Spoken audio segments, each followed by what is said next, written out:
भगवान सूर्य ने देवी संध्या के साथ विवाह किया और 3 बच्चों का जन्म हुआ। वैश्व, मनु, यम, मृत्यु के भगवान और यमुना। हालांकि संध्या सूर्य के लिए एक पवित्र पत्नी थी, लेकिन वह सूर्य की चमकदार प्रतिभा और गर्मी को सहन नहीं कर सकी।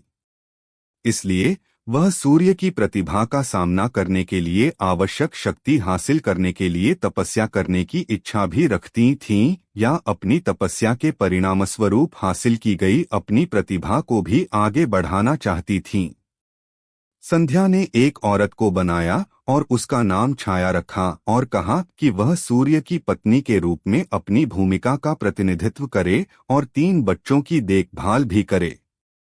हालांकि वह सूर्य भगवान के लिए अपनी योजनाओं को किसी के सामने प्रकट नहीं करना चाहती थी, इसलिए वह तपस्या करने के लिए जंगलों में चली गई। चूंकि छाया बहुत साधारण रूप से मिलती जुलती थी, सूर्य भगवान उस पे संदेह नहीं कर सके।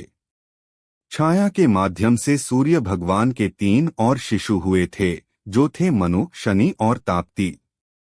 इसलिए शनि को सूर्य के पुत्र और यम का भाई कहा जाता है। जब शनि छाया के गर्भ में थे, उसने भगवान शिव को प्रसन्न करने के लिए चमकदार सूर्य के नीचे एक गंभीर तपस्या की। चूंकि वह पूरी तरह से भगवान शिव की प्रार्थना और पूजा में डूब गई थी, दिव्य शक्ति गर्भ के भीतर बच्चे का पोषण करती थी। इसलिए शनि देव भगवान शिव को बहुत समर्पित थे। इसके अलावा जब छाया ने इतनी देर तक धधकते सूरज के नीचे तपस्या की थी, तो शनि गर्भ के अंदर काले रंग के हो गए थे। जैसे ही शनि देव जन्म हुआ, सूर्य भगवान ने उनके रंग को देखकर तुच्छ जाना और इस बात पर संदेह किया कि क्या शनि का जन्म उनके पास हुआ था। नाराज हुए शनि देव ने जब अपने पिता पर नाराज नजर डाली, तो शनि देव की शक्ति के कारण सूर्य भी काले रंग में झुलस गए थे। बाद में सूर्य ने अपनी गलती के लिए पश्चाताप किया और भगवान शिव की पूजा की, जिन्होंने उन्हें बताया कि क्यों शनि इतने काले थे।